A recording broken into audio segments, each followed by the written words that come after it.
déjeuner. J'ai jeté un coup d'œil rapide et discret à ma compagne tandis qu'elle suivait des yeux un gentleman distingué revenant du bar. Il s'appelait Roger Morris.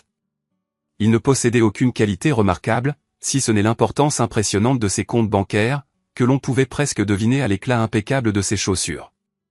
Mon ex-mari possédait une paire identique qui avait coûté $800, mais il ne daignait jamais les porter.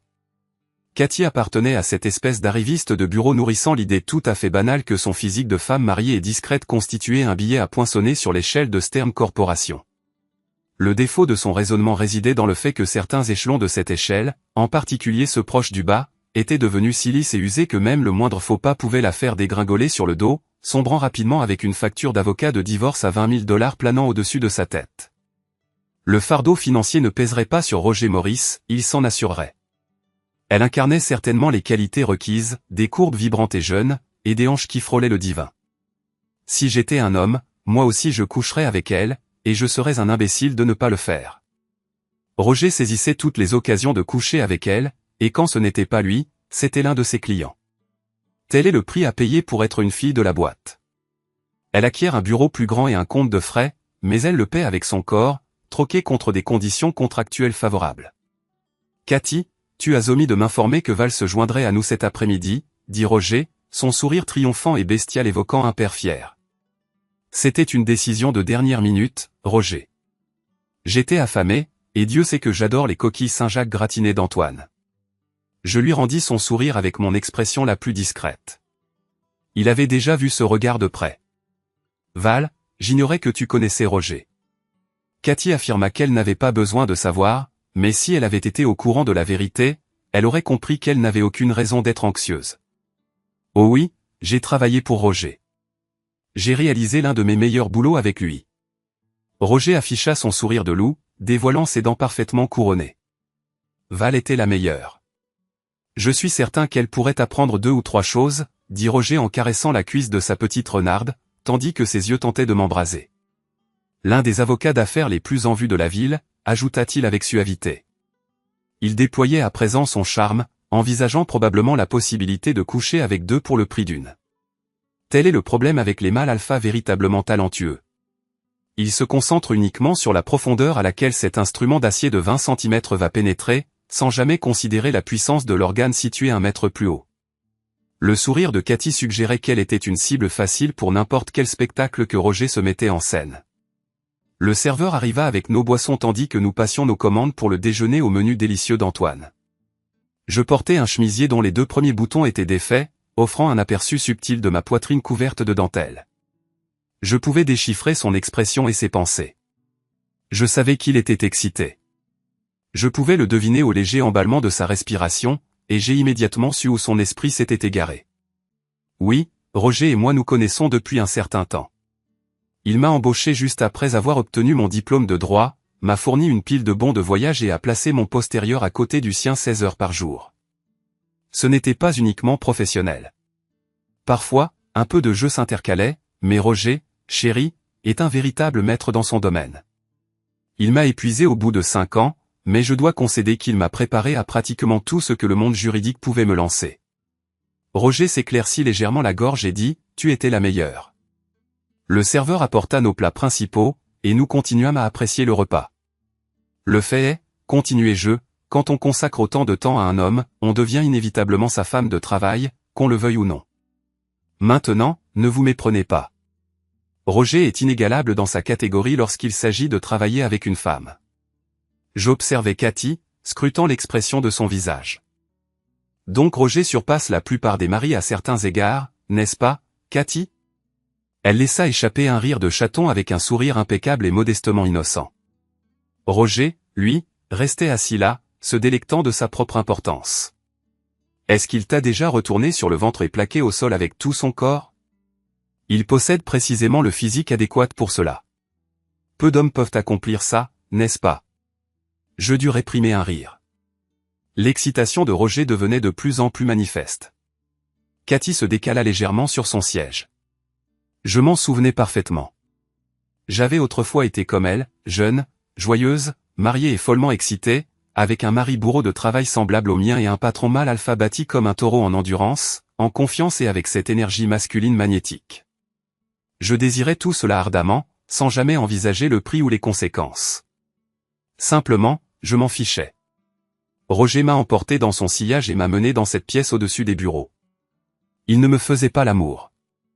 Il avait des rapports sexuels avec moi d'une manière constamment nouvelle, manipulant habilement mon corps jusqu'à ce que je me dissolve complètement dans le plaisir. Ensuite, il m'octroyait une augmentation substantielle et un bureau d'angle, s'efforçant de satisfaire tous mes désirs. J'étais tellement ébloui, tellement absorbé par sa puissante masculinité, que je n'ai pas posé de questions lorsqu'il a placé ma petite main dans la patte du colosse brut Burley au bar double trait, près de l'aéroport de Philadelphie. Burley était le directeur général d'un de nos clients, et l'instruction chuchotée à mon oreille était simple, « Fais plaisir à cet homme de la même manière que tu me ferais plaisir à moi. » Tu comprends. C'est ainsi qu'a commencé ma carrière de fille de la boîte. Lors de nos déplacements, il y avait une chance sur deux que je me retrouve dans le lit d'un client plutôt que dans le mien ou celui de Roger. Je n'étais pas la seule. Il y avait environ une demi-douzaine d'autres femmes avec lesquelles il travaillait, et chacune de nous était grassement rémunérée. Je gagnais 2 fois plus que mon mari de haut standing, sans parler des avantages, vêtements de marque, gastronomie, bijoux, et tout ce qui accompagnait ce style de vie. J'étais devenu exactement ce qu'on attendait d'une épouse de travail, une adultère d'entreprise. Et, pour être franche, j'aimais qu'on m'utilise de cette manière. Personne ne m'y a forcé. J'étais séduite par le sexe et l'argent, par le plaisir physique le plus intense que j'ai jamais ressenti. Cela a persisté ainsi jusqu'à ce que je me retrouve assise à la place qu'occupe Cathy maintenant. Et là, tout s'est écroulé. Pendant un moment, je me suis contenté de l'observer, souriant doucement, jetant un coup d'œil à Roger. La lumière se reflétait sur son imposant diamant de mariage. Sa pédicure était impeccable. Des ongles vernis ornaient ses orteils. Elle était habillée pour Roger, pas pour son mari. C'était on ne peut plus clair. Roger a tendu la main et a pris la mienne, et je lui ai rendu son sourire. Val, pourquoi ne nous rejoindrais-tu pas dans la suite? Juste pour le bon vieux temps. Je l'ai regardé, non pas avec désir, mais avec détermination. Ma main a glissé sur la table vers Cathy, et l'autre vers Roger. Ils m'ont tous les deux regardé avec surprise. Je ne comprends pas, a dit l'un d'eux. Je m'en fichais. Pour moi, c'était un déjà-vu, quelque chose que je n'avais aucune envie de revivre. Un homme grand et large d'épaules s'est approché de la table. « Êtes-vous Cathy Monroe Stevens ?» Cathy a levé les yeux et a dit « Oui ». Il lui a tendu une enveloppe blanche à en-tête légale. « Vous êtes assigné. »« Êtes-vous Roger David Morris ?» ?»« Oui », a répondu Roger. « De quoi s'agit-il » On lui a remis une enveloppe similaire portant la mention « Vous êtes assigné ». L'homme a pris plusieurs photos avec son téléphone et est parti rapidement. « Cathy, ai-je dit calmement, je représente votre mari, Michael Stevens, dans sa demande de divorce pour cause d'adultère et d'infidélité. Les documents que vous venez de recevoir comprennent également une ordonnance d'éloignement vous interdisant de vous trouver à moins de 150 mètres de votre ancien domicile, de votre mari ou de vos enfants jusqu'à ce que le magistrat donne d'autres instructions.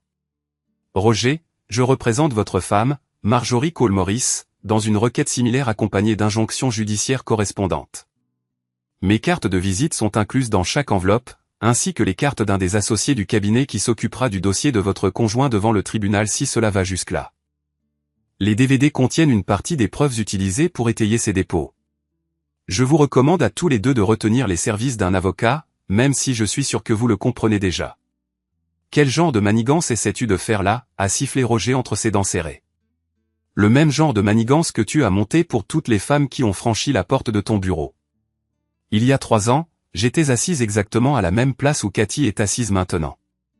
Roger et quelques-uns de ses clients m'offraient un dîner et des boissons, pleinement conscients que je n'étais qu'à quelques minutes de marche de l'ascenseur et que je finirais inévitablement à l'étage. Ils avaient tout à fait raison, mais malheureusement pour nous tous, ce même colosse brut Burley s'est approché de notre table et m'a remis des papiers de divorce pendant que j'étais assise là, avec les mains de 2 hommes différents posées sur mes cuisses nues.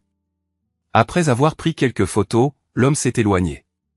Quand j'ai levé les yeux, mon mari quittait le restaurant la tête haute, sa fierté et sa virilité restaurées, tandis que je restais assise là, pleinement consciente de la tromperie, de la pitoyable adultère que j'étais devenue. Roger a tenté de m'entraîner à l'étage pour continuer la soirée, mais j'ai eu la nausée. Je croyais avoir si bien caché mes traces, et pourtant, quelle idiote j'avais été. J'étais assise dans la salle à manger bondée d'Antoinesse, habillée pour la séduction, entourée de 3 hommes comme une escorte de luxe, tandis que mon mari observait toute la scène à distance de sécurité. 1 an plus tard, j'étais divorcé, et mon ex-mari, désormais, fréquentait une femme divorcée de son bureau, heureux comme un poisson dans l'eau. Il n'y eut ni séance de thérapie de couple, ni disputes interminables concernant ce que nous avions tous deux perdu. Les conjoints de mes 2 clients étaient assis en face de moi, et j'ai vu 2 personnes se lever de leur siège et les dépasser sans prononcer un mot. Cathy releva les yeux, sortant de sa honte. David. Elle pleura. Souviens-toi de l'ordonnance restrictive, Cathy, dis-je fermement. Tu comparaîtras devant un juge dans les 15 jours et tu auras la possibilité de la contester. D'ici là, tu dois t'asseoir et le laisser partir, sinon prépare-toi à passer la nuit en prison. Roger regarda sa femme le dépasser, mais ne dit rien. Il avait déjà épuisé ses 9 vies. Je m'attardais, regardant mes clients s'éloigner, et caressais le mince espoir que mon ancien partenaire ait enfin trouvé le bonheur avec sa nouvelle compagne. Bien sûr. Quel imbécile pathétique j'avais été. J'aurais enduré des souffrances inimaginables, quitte à ramper sur du verre brisé, pour récupérer notre relation. Malgré tout, plus tard dans la soirée, je me résignais à l'idée de partager un verre de vin en solitaire. Eller eneste. Det jeg har fået i dag er sandwich og koldskål.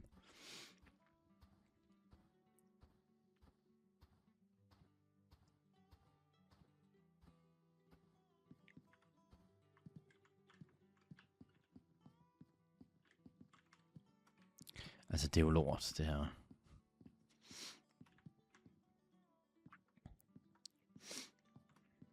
Ja, altså, vil du ikke godt lade være, please? Gå nu væk. De kan deres røver for likes. Yikes. Lad nu være, altså. Fandt dit problem. Gå nu væk.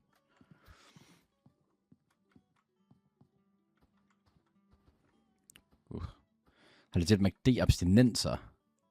The fuck, kan man godt det? Eller udover jeg lige har sagt, I wish jeg havde fået McD i dag, men altså hey. Så jeg guess man godt kan. Men det er også fordi, altså det er jo så godt, er det jo ikke engang.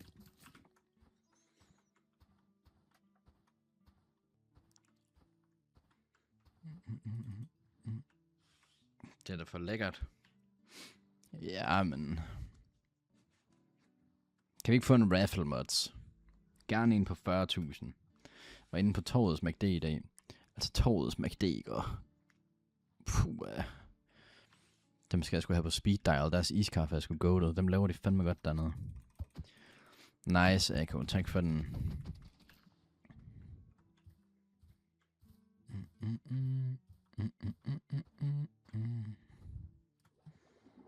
Det fik bare lige en gratis latte. Kan I skyde ud? Det kan sgu noget. 4 joiner raffle, eller hvad? Hallo? There is a raffle going. Skulle for lækkert, du kunne få free McD overalt. Ja, du lever fandme livet, du gør. Jeg håber også, Emilie, at du ved, at du måske begynder at arbejde på den info med torvet. Altså, det kunne da være nice. Det kunne da være nice, altså. De andre bare AI-viewers. Så sidder vi bare og bliver viewbottet. Hvor mange er vi her? En 1 i chatten, hvis man er her.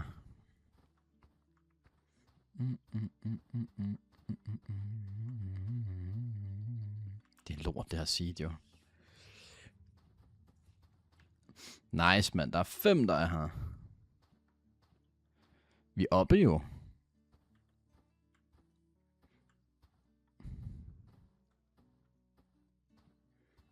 Carlsen tæller ikke. Jeg tror, han er en viewbot. Okay. Jeg har et valg her. Skal jeg fortsætte med det her, eller skal jeg prøve at sætte IRL-stream op? Hvad vil I helst?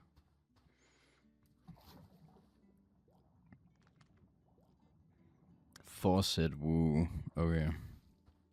Jeg skal have hakkebøfter med brun sovs.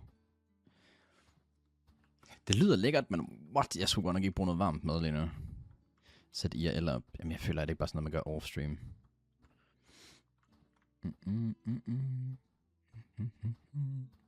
Altså, der er jo ingenting her. Der er ikke et ocean. Jo, der er måske et ocean her.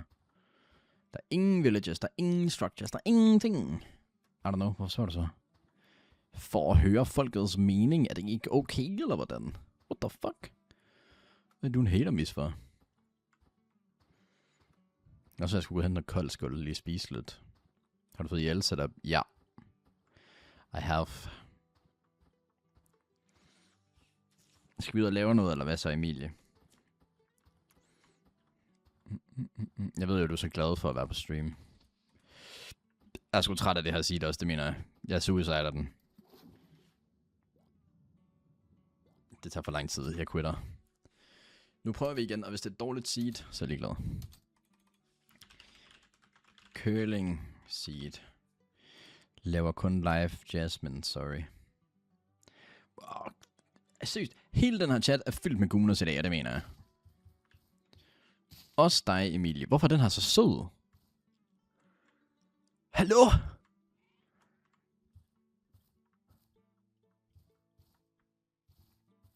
Har de altid set sådan ud?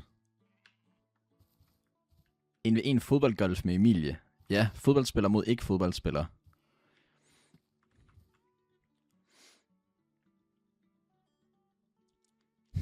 Jeg kan være så vækst der. Jeg føler, at den er mindre end normalt. Det føler jeg også. Jeg føler også, at jeg lægger mere end normalt. Det er sådan lidt irriterende til gengæld.